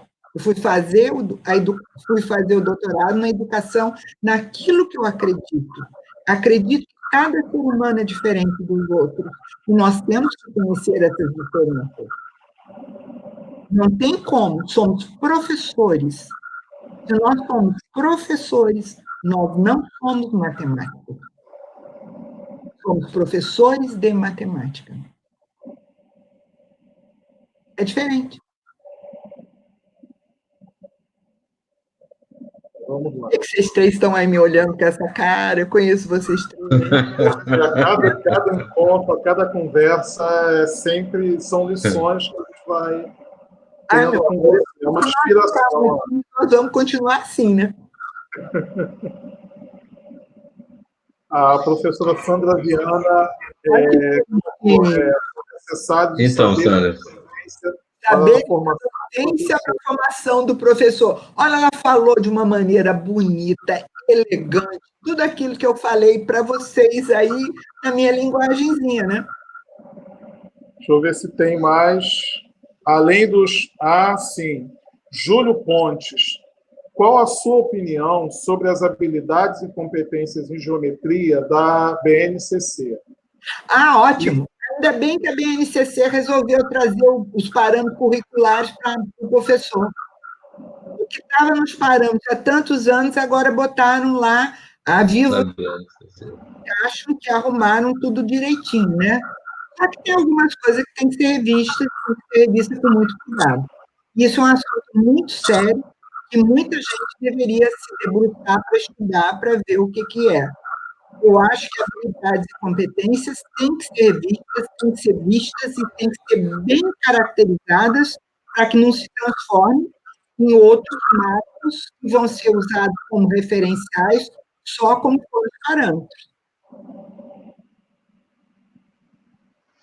Ana, a vontade que eu tenho aqui é de mostrar todos os comentários de agradecimento, né? São muitos. São muitos, né?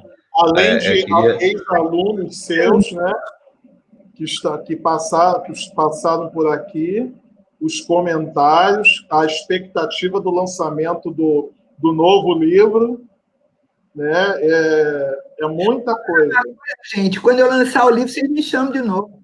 A gente vem aqui, você vem aqui para falar do livro. É uma ótima ideia. Já que você, né, já deixou a porta aberta para vamos combinar com o Pedro. O Pedro é um grande amigo também, vai ser um prazer receber. Já deu a ideia do próximo evento, o lançamento do livro. Tem que fazer, afinal de contas, nesse país, todos somos professores. É isso. É isso aí. O dia que nós fomos valorizados. Gente, que eu estou olhando aqui. Fala, Marcelo. Ô, gente, vocês querem saber de uma coisa? É a coisa que eu mais sinto falta de vocês. Sinto falta de ter vocês na minha frente, sabe? Essa história de a gente ficar fechada em casa, sem ter ninguém para desafiar, sem ter ninguém para nos dizer assim, poxa, repensa nisso, repensa naquilo, volta para pensar nisso, e aquilo que você deixou de fazer, isso faz com que a vida siga, sabe? Então, é muito importante ter vocês para dizer para a gente o que você espera mais disso, o que você espera daquilo, e o que o BNCC vai trazer, e o que você já pensou nisso. Tem coisa que eu ainda não pensei, então é muito bom vocês virem e dizerem para a gente, pensa nisso, pensa naquilo, a gente precisa disso. A gente vai botar um canal aí de toda semana com a Ana agora. Eu acho que a gente vai fazer essas lives, vão virar igual a live de economia, live que fala mal do Bolsonaro. Quando a gente olhar, vai ter 5.000 pessoas aqui, porque vai ter a Ana toda semana. Todo mundo, né? Tem um evento que uma professora do campus tem representado, que é um evento de divulgação científica, e que ele acontece... Normalmente acontece em bares, em outros locais, as pessoas se reúnem para falar sobre ciências em geral. Né? Então, ela tem falado muito sobre isso, divulgado, são outros momentos. O professor Paulo Robson, ele pergunta como implementar um laboratório de matemática no meu campus, por exemplo, como começar, quais os pré-requisitos. E o Dix Barros pergunta, em sua vivência acadêmica, já ocorreu um momento em que a proposta de trabalhar materiais concretos com os alunos do ensino fundamental, segundo segmento, não tenha dado certo?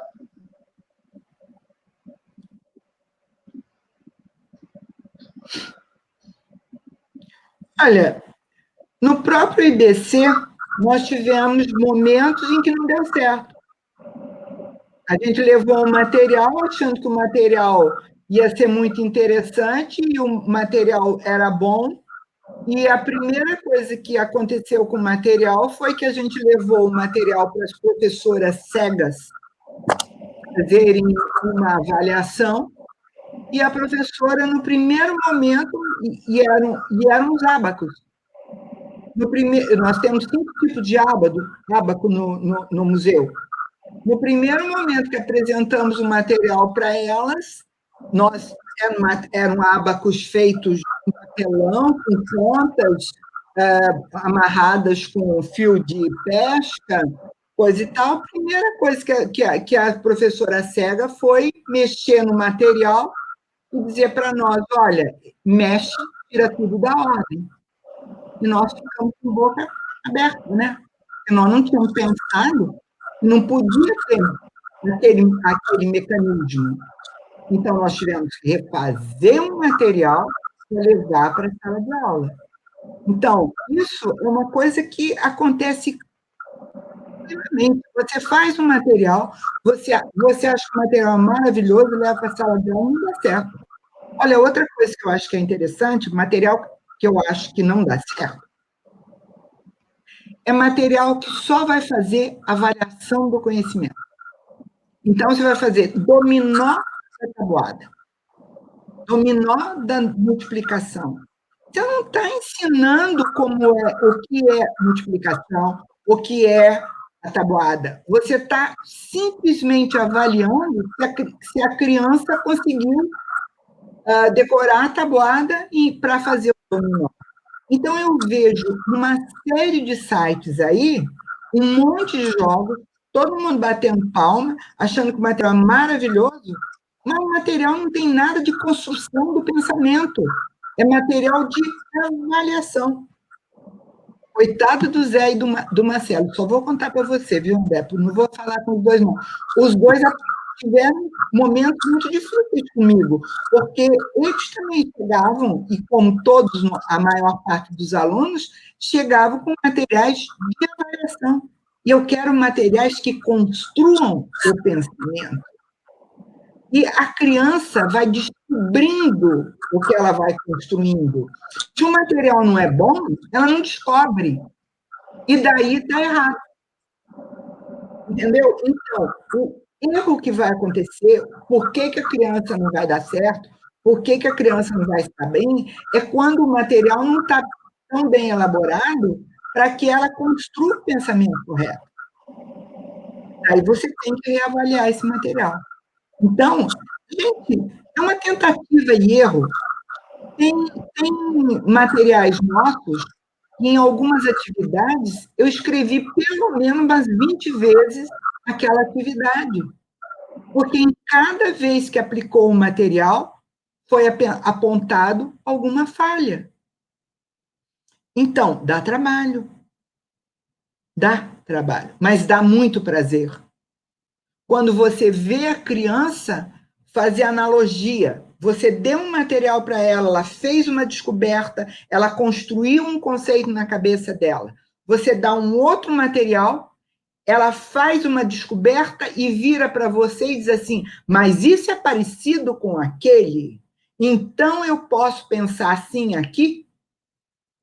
Então, essa criança está fazendo analogias entre uma coisa que ela viu antes, ela vê agora aqui, e agora ela fecha o pensamento dela. E não somos nós que dizemos para ela que tem que ser assim.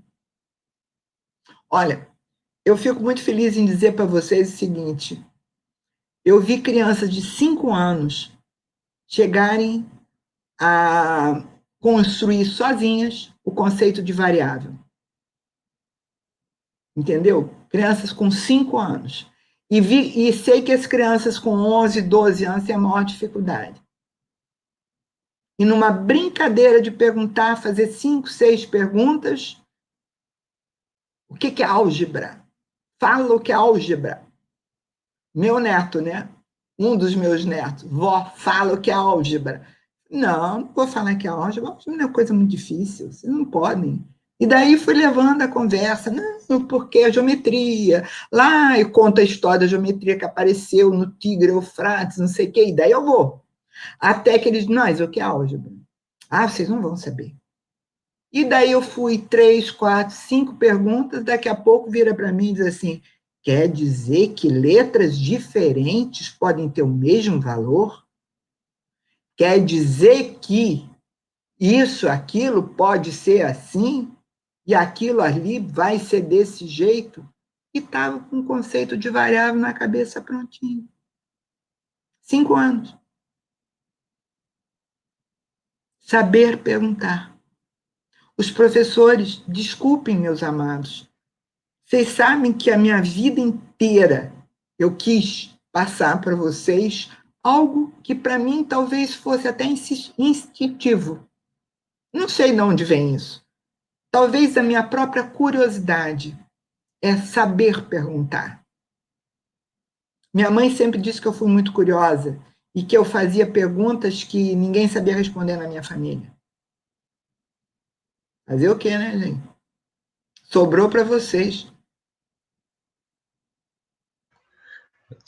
Sobrou não, Ana, né? Ainda bem que a gente tem essa oportunidade, não é? Ainda bem que a gente tem essa oportunidade. Tem uma coisa que está na pergunta do Dix, que eu queria fazer uma colocação, né? O laboratório é um espaço de experimentação para os dois, né? Para o professor e para o aluno. Essa história de não dar certo é, na verdade, uma experiência onde a gente vai encontrar quais são os caminhos que a gente pode construir com aquelas pessoas, com aqueles indivíduos, com aquelas crianças. Eu acho que o laboratório é muito isso. Olha, nós, professores, aprendemos a aprender. O tempo todo. Já dizia Paulo Freire isso, e as pessoas ficam loucas da vida quando a gente fala assim tão rapidinho. Mas é verdade, gente. Nós temos que aprender a aprender. E quando você está com a criança no laboratório, você está aprendendo com ela. Ela te faz perguntas que você nunca pensou. E você vai dizer, e agora? Como é que eu vou responder isso para ela? Daí você tem que ter a humildade suficiente de dizer para ela, vou pensar. Você está me fazendo uma pergunta que eu nunca pensei, me deixa pensar. Gente, sair do papel do grande sábio, do professor que sabe tudo, do professor que é o bambambam bam, bam de reprovar todo mundo, sair deste papel é muito difícil.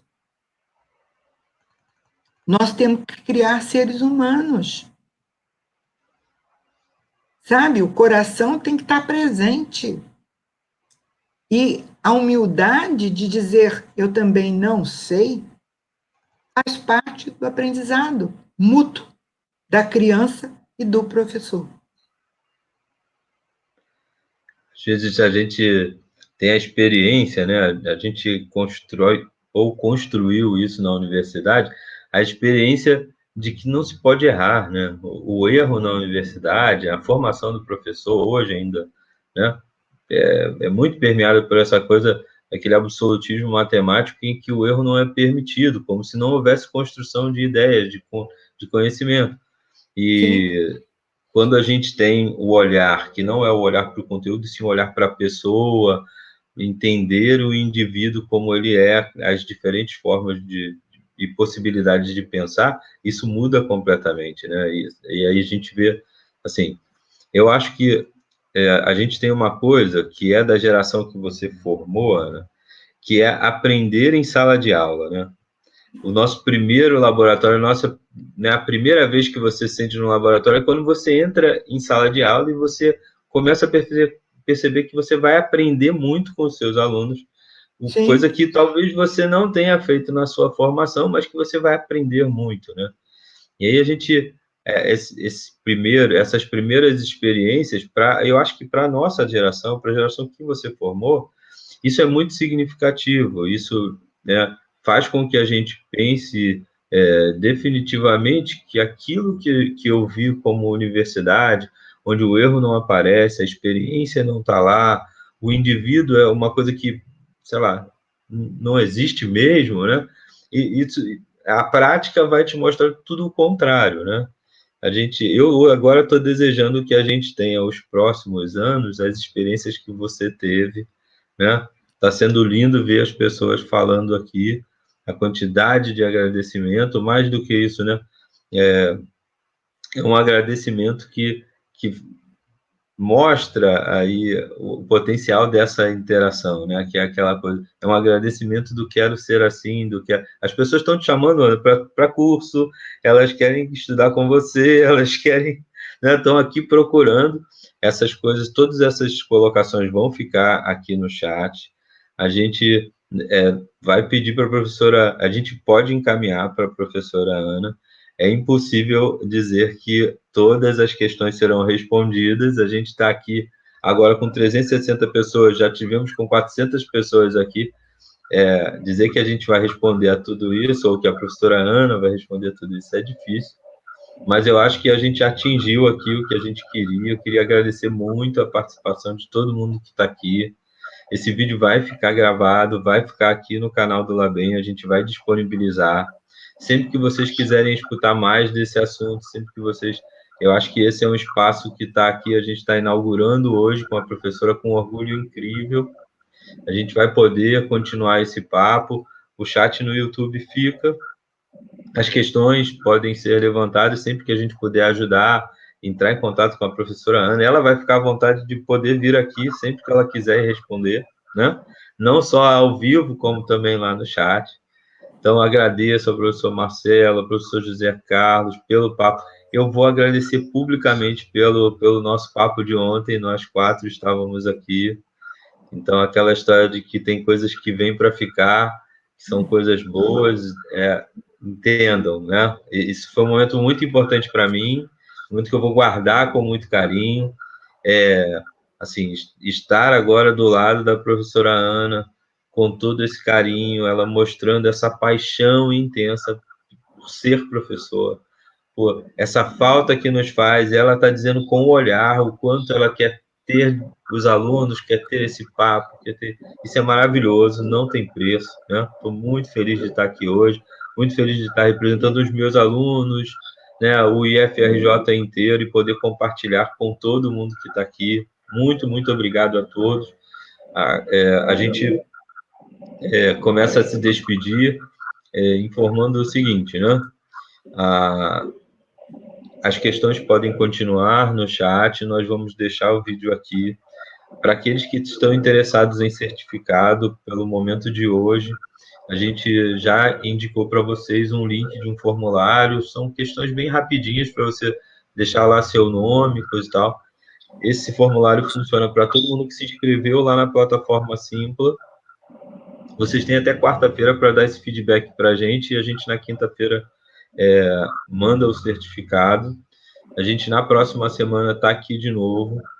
O Zé Carlos, você pode apresentar o professor da semana que vem? Zé Carlos vai apresentar agora para vocês o professor da semana que vem. Eu vou simular, Ana, olha, se eu pudesse, eu fazia assim, para abraçar, né?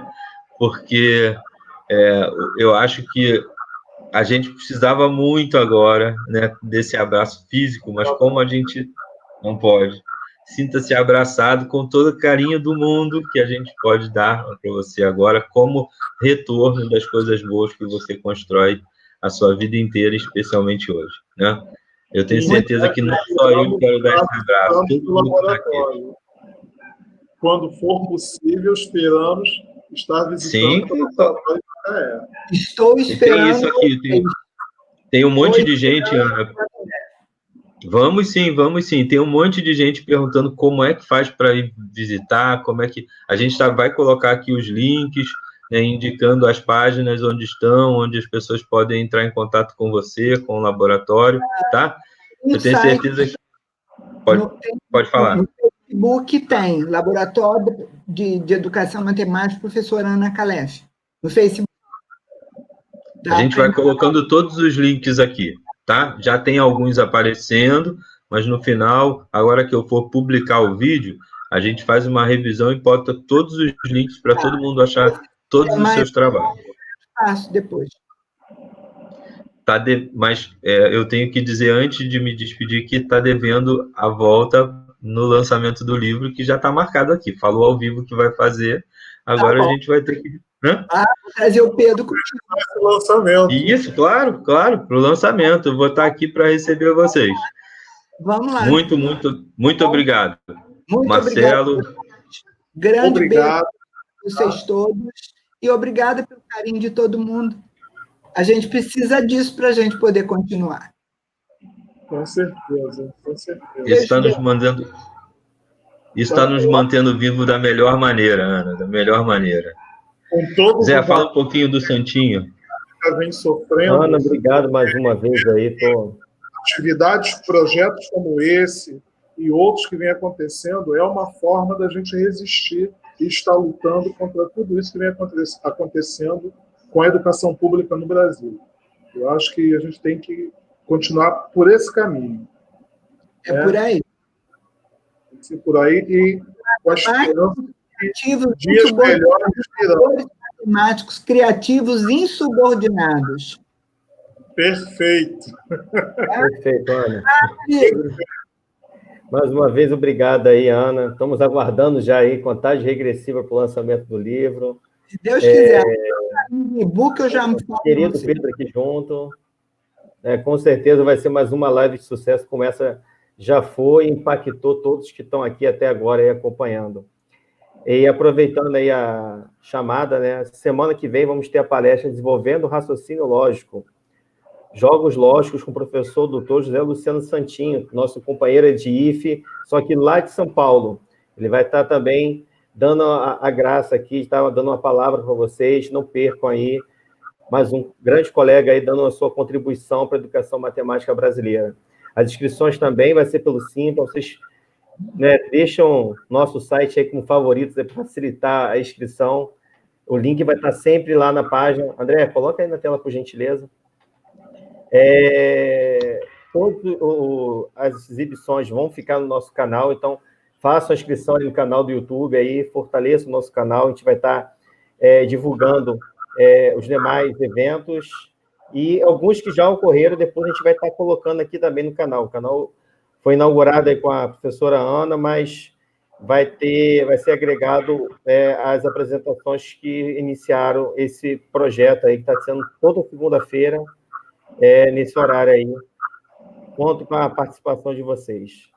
Ana, mais uma vez, muito, muito, muito obrigado. Sem palavras aí para agradecer essa aula ao vivo aí que nós tivemos. O prazer de poder estar na sua companhia. E se cuidem, pessoal. Se cuidem. E até a próxima. Boa noite. Até a próxima, gente. Fique com Deus. Abraço. Um abraço. Tchau, tchau. Tchau, tchau.